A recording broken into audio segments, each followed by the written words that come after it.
আমন্ত্রণ জানাচ্ছি প্রিয় দর্শক, মানচিত্রের নিয়মিত আয়োজন কথোপকথন। মার্কিন যুক্তরাষ্ট্র কাতারে বা আরব রাষ্ট্রের মধ্যে তার যে দখলদারিত্ব বা তার যে ক্ষমতার লবি তৈরি করেছিল সেটা ভেঙে পড়ছে। পাশাপাশি ইরান আমেরিকাকে এমন চমক দিয়েছে, এক চমকে আমেরিকার পেছনে টান পড়ে গেছে। সেই চমকটা কি? অন্যদিকে আমেরিকা এবং ইসরায়েলের সকল হিসেব নিকেশ এলোমেলো হয়ে গেছে, কারণ ইরান তাদেরকে একটার পর একটা সারপ্রাইজ দিচ্ছে। ইরানের সারপ্রাইজ গুলো কি কি আছে সেগুলো আজকে কিছু হলো বলার চেষ্টা করব। দর্শক, মার্কিন যুক্তরাষ্ট্র তাদের যে হিসেব নিকেশ ছিল, তারা সেটা প্রথম 40 দিনে ব্যর্থতার প্রমাণ দিয়েছে। অর্থাৎ তাদের হিসেব পুরো উল্টো হয়ে গেছে। এরপর ডোনাল্ড ট্রাম্পের সাথে নেতানিয়াহুর বাকচিত হয়েছে এবং তর্ক বিতর্ক হয়েছে। ট্রাম্প সরাসরি বলেছেন যে আপনার সকল হিসেব ভুল ছিল, আমাকে যুদ্ধে নামিয়ে আমাকে পরাজিত সৈনিক বানিয়ে দিয়েছেন। আমেরিকার ইতিহাসে সবচেয়ে ব্যর্থ প্রেসিডেন্ট আমাকে বানিয়েছেন আপনি। ইরানের পক্ষ থেকে খতম আল আম্বিয়া তাদের পক্ষ থেকে বলা হয়েছে যে যারা হরমুজ প্রণালীতে ইরানের অনুমতি ছাড়া প্রবেশ করবে তাদের উপর ইরানের আইআরজিসির নৌ শাখা সরাসরি অ্যাটাক করবে। অর্থাৎ হরমুজ প্রণালী থেকে পৃথিবীর যে জাহাজগুলো আসা এবং যাওয়া করবে এই প্রণালী ব্যবহার করে, তাদের প্রত্যেককে আইআরজিসির নৌ শাখার কাছ থেকে অনুমোদন নিতে হবে পূর্বেই। এবং যেসব বিদেশি সেনারা এখানে অবস্থান করছেন তাদের সর্বোচ্চ সতর্ক করা হয়েছে। বলা হয়েছে আপনাদের প্রত্যেকটি পদক্ষেপ ইরান তার নজরদারির মধ্যে রেখেছে। ঘটেছে কি আসলে? আমেরিকা চেষ্টা করছে যে কোনো ভাবে তারা হরমুজ প্রণালীর ইরানের যেই কি বলবো মানে যে বলয় তৈরি করেছে ইরান, সেই বলয় ভেঙে দেবে। আমেরিকা যেই নিরাপত্তা বা নেভাল ব্লকেট তৈরি করেছিল সেটি মোটামুটি ইতিমধ্যে ব্যর্থ হয়ে গেছে ইরানের কারণে, চীনের কারণে। আন্তর্জাতিক বেশ কিছু জাহাজ হরমুজ প্রণালী দিয়ে ইরানের অনুমতি ছাড়া আমেরিকার নির্দেশক্রমে আসা যাওয়ার চেষ্টা করছিল। ইরান তাদেরকে সর্বোচ্চ সতর্ক করে দিয়েছে এবং বেশ কিছু জাহাজে অ্যাটাকও করেছে। খতম আল আম্বিয়া থেকে বলা হলো, ইরানের বিপ্লবী গার্ড বাহিনীর এই শাখা থেকে বলা হলো, এখন থেকে যে কোনো জাহাজ হরমুজ প্রণালীতে ঢোকা বা ত্যাগের সময় আইআরজিসির নৌ শাখাকে আগে জানাতে হবে, টোল দিতে হবে। অনুমোদন পাওয়ার পর এখান থেকে তারা মুভ করবে। এছাড়া যে জাহাজগুলো লুকিয়ে বা অনুমতির ব্যতি রেখে প্রবেশের চেষ্টা করবে তাদের উপর সরাসরি অ্যাটাক করা হবে এবং সতর্ক জারি করে দেওয়া হচ্ছে পৃথিবীর সকল জাহাজকে যারা এই প্রণালীতে আসবে। এবং আশপাশে থাকা যত বিদেশি সামরিক বাহিনী আছে, বিশেষ করে আমেরিকা, তাদেরকেও সতর্ক করা হয়েছে যে আপনাদের প্রত্যেকটি অবস্থা আমাদের রেকর্ডে আছে, আমরা নজরদারিতে রেখেছি। অর্থাৎ এখানে ভুল করে কোনো অ্যাডভেঞ্চারের চেষ্টা করবেন না, সেটা আপনাদের জন্য ভয়ঙ্কর পরিণতি ডেকে আনবে। দ্বিতীয় যে গুরুত্বপূর্ণ খবর সেটি হলো কাতারের আলী আল সালেম, যে মার্কিন বিশাল বড় একটি কুয়েতে বিমান ঘাঁটি আছে। সাম্প্রতিক সময় ইরানের বন্দর আব্বাস বা হরমুজ প্রণালী বা কেশমপুর বা আরো এরকম কয়েকটি জায়গায় অ্যাটাক হয়েছে আমেরিকার পক্ষ থেকে।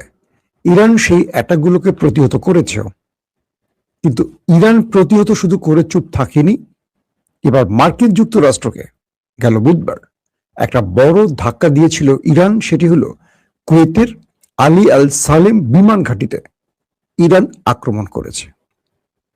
এই আক্রমণের পর আমেরিকা দাবি করেছিল এই আক্রমণ তারা প্রতিহত করেছে, তাদের কোনো ক্ষতি হয়নি। আর ইরান বলেছিল যে না, তারা মার্কিন ঘাঁটির ব্যাপক ক্ষতি করেছে। তো ইরানের চেয়ে আমেরিকার বক্তব্যটা পুরো পৃথিবীব্যাপী বেশি প্রচার হয়েছে। অনেকেই বলেছে না, এই আক্রমণটি ছিল ফাঁকা আওয়াজ ইরানের, কিন্তু ইরান কোনো ক্ষতি করতে পারেনি। আজকে মার্কিন অন্যতম গণমাধ্যম ব্লুমবার্গ, একটি জনপ্রিয়, আপনারা জানেন যে গণমাধ্যম, এটা আমেরিকার, এটা নট ইরানের। তো সে ব্লুমবার্গ বলছে যে ইরান যে আক্রমণ করেছিল আলী আল সালেম ঘাঁটিতে, মার্কিন ঘাঁটিতে, এই ঘাঁটিকে তছনছ করে ফেলেছে ইরান এক অ্যাটাকে। ছোট আকারের একটি ড্রোন এত ম্যাসিভ আকারে মার্কিন ঘাঁটিকে হিট করেছে বা অ্যাটাক করেছে যে 5 জন সেনা সেখানে গুরুতর আহত হয়েছে। তবে মিডল ইস্টের বেশ কিছু আউটলেট বলছে বেশ কজন মারাও গেছে, বাট ব্লুমবার্গ বলছে শুধু আহতের কথা, এবং 2 জন ঠিকাদার এখানে আহত হয়েছে, 5 সেনার সাথে 2 জন ঠিকাদার। শুধু তাই নয়, এখানে থাকা আমেরিকার MQ-9 রিপার ড্রোন এক একটার দাম $3 কোটি। এবার টাকায় কনভার্ট করেন কত আসে।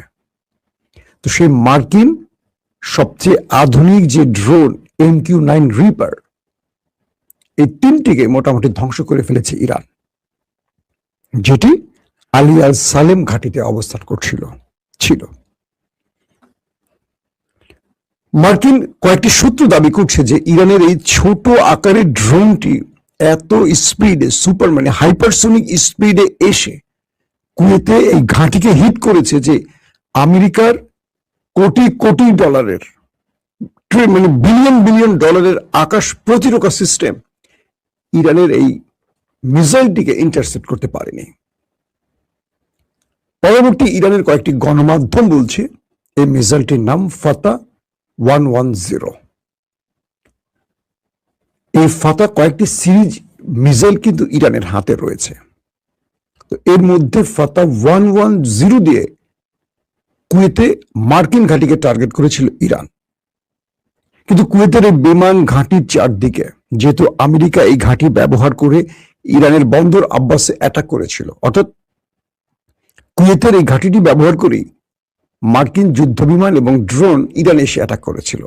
এটি ইরান তথ্য পেয়ে গেছে স্যাটেলাইট ইমেজের মাধ্যমে। তো ইরান যেহেতু বলেছে যেখান থেকে আক্রমণ হবে সেখানে আমরা পাল্টা প্রতিশোধ নেব, সেই কথাটি ইরান রেখেছে। অন্য কোনো দেশে অ্যাটাক না করে ইরান সরাসরি কুয়েতে সেই আলী আল সালেম ঘাঁটিতে হিট করেছে। তো বলা হচ্ছে যে মার্কিন বিলিয়ন বিলিয়ন ডলারের যে প্রতিরক্ষা ব্যবস্থা, প্যাট্রিয়ট, থর্ড, রাডার সিস্টেম, সবগুলোকে ফাঁকি দিয়ে ফাতা 110 ঢুকে ব্যাপক আকারে বিস্ফোরণ ঘটিয়েছে। পুরো আকাশ আগুনের কুণ্ডুলিতে ছেয়ে গেছে। এই পরিস্থিতির মধ্যে আমেরিকা মানে রীতিমতো অবাক হয়ে গেছে যে ইরান এটা কি করলো, বা আমাদের প্রতিরক্ষা ব্যবস্থা একটি অ্যাটাক মানে মিসাইলকে ইন্টারসেপ্ট করতে পারলো না, তাহলে আগামী দিন ইরান যখন শত শত না হাজার হাজার মিসাইল মারবে, ঝাঁকে ঝাঁকে মিসাইল মারবে, মার্কিন প্রতিরক্ষা ব্যবস্থা আসলে কি করতে পারবে। দর্শক, 3 নম্বর গুরুত্বপূর্ণ খবর, ইরানের একজন হাই অফিসিয়াল মহসিন রেজাই, তিনি বলেছেন যে আমেরিকা আমাদের সাথে বারবারই প্রতারণা করছে, পৃথিবীকে দেখাচ্ছে তারা আলোচনার জন্য উন্মুখ, কিন্তু নেপথ্যে তারা যুদ্ধের প্রস্তুতিও নিচ্ছে, যুদ্ধে উস্কেও দিচ্ছে। আলী রেজাই বলছেন যে এ পর্যন্ত আমেরিকা ইরানে যতবার অ্যাটাক করেছে প্রতিবারই ইরানের সাথে আমেরিকার নেপথ্যে আলোচনা চলছিল, বৈঠক চলছিল, সমাধানের পথ খোঁজার জন্য বারবারই যে আলোচনা চলছিল, সেই আলোচনার মধ্যেই আমেরিকা হঠাৎ করে অ্যাটাক করেছে। ইরান তার শত্রুকে এই সুযোগটি আর দেবে না, এবং তিনি ট্রাম্পকে বিশ্বাসঘাতক বলেছেন। আলী রেজাই বলছেন যে তিনি বিশ্বাসঘাতক, বারবারই পেছন থেকে ছুরি মারছেন এবং ছুরি মারার চেষ্টা করছেন, কিন্তু ইরান তার এই স্বপ্ন বা তার এই চেষ্টাকে সার্থক হতে দেবে না।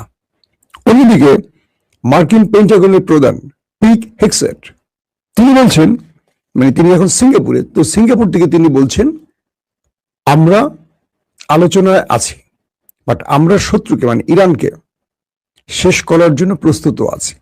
তিনি দম্ভুক্তি করে বলছেন যে ইরানকে আমরা এক তিলও ছাড় দেব না, কোন শর্তে যেমন আমরা রাজিও হব না, আবার ইরানকে আমরা যুদ্ধের ময়দানে পরাজিত করব।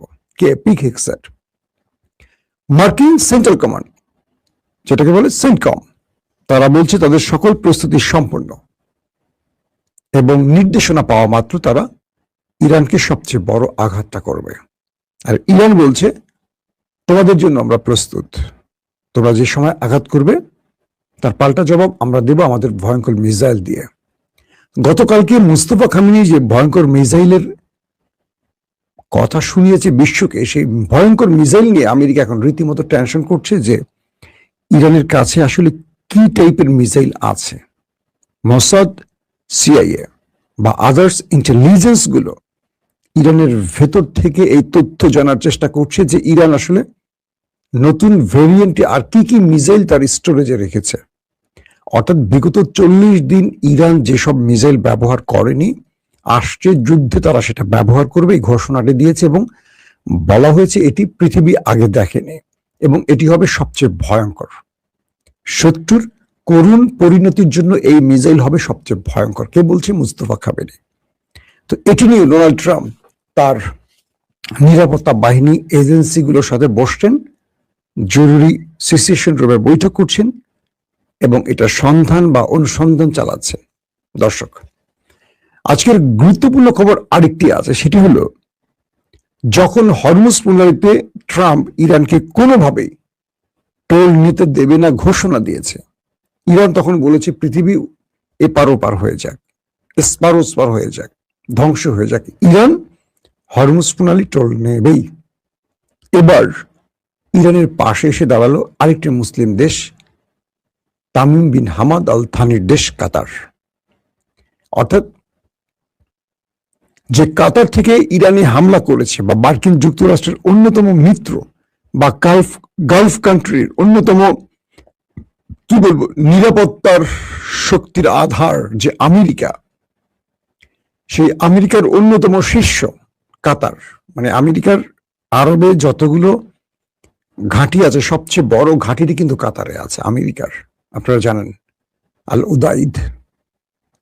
সেই কাতার এবার ইরানের পক্ষে দাঁড়িয়েছে।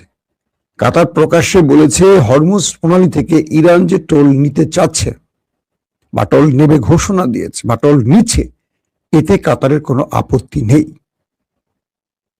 ট্রাম্পের কফিনে আরেকটা পেরেক ঢুকে গেল। অর্থাৎ আরবের অন্যতম শক্তিশালী ধনকুবের রাষ্ট্র কাতার এবং বিশ্বে রাজনৈতিক এনভায়রনমেন্টে অন্যতম ভূমিকা রাখা, সৌদির চেয়ে গুরুত্বপূর্ণ ভূমিকা রাখা দেশের নাম হলো কাতার। আপনারা জানেন যে ইসরায়েল ফিলিস্তিন যুদ্ধে সবচেয়ে বেশি বড় ভূমিকা রেখেছিল ইন্টারন্যাশনালি কাতার। কাতারের গুরুত্ব ওয়ার্ল্ডে সৌদির চেয়ে উপরে। সৌদি হয়তো মুসলিম বিশ্বের মানে মোড়ল, কিন্তু মোহাম্মদ শেখ কি বলে মোহাম্মদ সালমান, কি সালমান, তো সালমানের সন্তান মোহাম্মদ তার চেয়েও পাওয়ারফুল পজিশনে আছে Sheikh Tamim bin Hamad Al Thani. এই অবস্থার মধ্যে কাতার যখন ইরানের পক্ষে দাঁড়ায় এবং বলে যে ইরান এখান থেকে টোল নিয়ে কাতারের আপত্তি নেই, বাট কাতার চাইছে এই হরমুজ প্রণালী খুলে দেওয়া হোক, তেল বা গ্যাস রপ্তানির পথটা উন্মুক্ত হোক, বিশ্বে অস্থিরতা কমে যাক। তাই কাতার বলছে যে তারা ইরানের টোল নেয়ার ব্যাপারে অনাপত্তি জানাচ্ছে না। ইরান যদি নিতে চায় এটার পক্ষে তার সমর্থন ব্যক্ত করে দিয়েছে। তার মানে কি এই কথাটি কাতার যে বলল, এটা কি বাকি আরবের অনুমতি ছাড়া? অবশ্যই না। অর্থাৎ আস্তে আস্তে ট্রাম্পের পেছন থেকে তার মিত্ররা তার বিরুদ্ধে গিয়ে ইরানের পক্ষে দাঁড়াচ্ছে। যুদ্ধে যিনি হেরে যান তার পক্ষে কেউ থাকে না, সে যত বড় শক্তিশালী হোক না কেন। ধরেন শেখ হাসিনা 5 তারিখে পালিয়ে গেছেন, বাট জুলাই বিপ্লবে জনতার ধাওয়া খেয়ে তিনি যখন পালালেন, যে বাংলাদেশের 20 কোটি মানুষের মধ্যে 40 কোটি মানুষ কি মনে হয়েছিল তারা আওয়ামী লীগ করে? আমরা রাতারাতি দেখলাম একটা আওয়ামী লীগের লোক নেই, সব গর্তের মধ্যে ঢুকে গেছে। হাসিনা 15.5 বছর ধরে যে সাম্রাজ্য তৈরি করেছিল, সেই সাম্রাজ্যের একটি পিলার খুঁজে পেলাম না আওয়ামী লীগ নামক, যারা বলছে খেলা হবে, এই হবে, সেই হবে। কোথায় ওবায়দুল কাদের, কোথায় শামীম ওসমান, কোথায় এম আরাফাত, হাসান মাহমুদ, কোথায়? একটা খুঁজে পেলাম না। আজকে তারেক জিয়ার পাশে দেখবেন অনেক রথী মহারথী প্রত্যেক দিন ফেসবুকে ছবি দিচ্ছে তারেক রহমানের সাথে। কালকে বিএনপি বা তারেক রহমান বিপদে পড়লে সবার আগে পালাবে, মানে তারেক রহমান যখন পালাবে সবার আগে পালাবে, মানে তিনি যখন পালাবে। বিএনপি অবশ্য পালায় না, বেগম জিয়া পালায় নাই, তারেক রহমানও পালাননি, তাকে জোর করে দেশান্তরিত করা হয়েছে। যদি কখনো তারেক রহমানকে দেশ ছাড়তে হয় বা বিপদে পড়তে হয়, দেখবেন এই যে আশেপাশে আছে শাহেদ আলম, ডক্টর জাহেদ, আরো কি ওই যে কাইল্লা রনি, আরো কারা কারা আছে, আমাদের রাশেদ, নুরু, একটাও বিএনপি রং করবে না। সব জামাতের পেছনে গিয়ে বা সেনাবাহিনীর পেছনে গিয়ে বা নতুন দলের পেছনে গিয়ে দাঁড়িয়ে বলবে আমাদেরকে আসলে বন্দুকের নল ঠেকিয়ে বিপদ ভয় দেখিয়ে বিএনপি তার দলে ভিড়িয়েছিল। বিএনপিকে এই বিষয়গুলো মাথায় রেখে রাজনীতি করতে হবে। কারণ এক মইনীয় বিএনপিকে যে শিক্ষা দিয়েছে, মইনীয় বিএনপির ঘরের লোক ছিল, 111 সেই মইনীয়। আমার বিশ্বাস বিএনপি সেই শিক্ষা আদৌ নেয়নি, নেবে না। আর বিএনপি শিক্ষা নেবে না বলে যুগে যুগে বিএনপি বিপদে পড়বে। তো সেম এই খেলাটি ঘটছে শেষ পর্যন্ত। এখন ডোনাল্ড ট্রাম্প দেখছেন তার পেছনে তার মিত্ররা আস্তে আস্তে ইরানের পক্ষে দাঁড়াচ্ছে, কারণ এই যুদ্ধে ইরান বিজয়ী হয়ে গেছে, ডোনাল্ড ট্রাম্প পরাজিত হয়ে গেছে। কারণ ডোনাল্ড ট্রাম্প বারবারই বলছে আগামী নির্বাচনে বিজয়ের জন্য ইরান হলো আমার সবচেয়ে বড় গলার কাটা। এখান থেকে আমাকে একটা বিজয় নিয়ে ফিরতে হবে, একটা স্রেফ, যেটা দিয়ে আগামী মধ্যবর্তী নির্বাচন আমি পার হব। আর এখান থেকে যদি বিজয় নিতে না পারি, আমেরিকাতে আমি গোহারা হারবো। তাই ইরানকেও বলছে তুমি আমাকে একটা ফেস সেভিং দাও। ইরানের করুণা চাইছে এখন ডোনাল্ড ট্রাম্প। কল্পনা করা যায় দর্শক, যুদ্ধ পরিস্থিতি এখন খুব কি বলবো উত্তেজনার মধ্যে, থেমে থেমে দুই পক্ষের মধ্যে হরমুজে চলছে। ইরান আমেরিকাকে একটিলো ছাড় দিচ্ছে না। এটা ইরান অবাক, মানে আমেরিকা অবাক যে আমেরিকাকে টাচ করতে গেলে রাশিয়া চীনকেও চিন্তা করতে হয়। সেই ইরান আমেরিকা 5টা মারে, ওরা 7টা মারে। মানে চিন্তা করতে পারেন ইরানের শক্তির জায়গাটি, ইরানের ভেতরের যে মানে স্পৃহা, স্পিরিট, কি বলবো এটাকে, শব্দটা কি, মানে আমার মাথায় আসতেছে না যে কোন শব্দ দিয়ে শব্দটা বোঝাবো। যে ইরান আমেরিকাকে মনে করছে ধরেন আবাহনী মোহামেডান ম্যাচের মতো, যে দুটো প্রায় কাছাকাছি শক্তির দল, ব্রাজিল আর্জেন্টিনার মতো। কোথায় ইরান, কোথায় আমেরিকা, কল্পনা করছেন এই যুদ্ধের আগে? ইরান বরং আমেরিকার কোন প্রস্তাবই মানছে না এখন পর্যন্ত। ইরানের প্রস্তাবে শুধু আমেরিকা একটা একটা করে মানছে, একটা একটা করে মানতে মানতে মানতে সামনে যাচ্ছে। আবার ইসরায়েলের চাপে পড়ে ধুম করে অ্যাটাক করছে, আবার পাল্টা অ্যাটাকের পর চুপ হয়ে যাচ্ছে, বলছে যে ওকে ওকে ওকে, আর করবো না, আর করবো না, কান ধরছি আর করবো না, ভুল হয়েছে, ইরান আমাকে মাফ করো।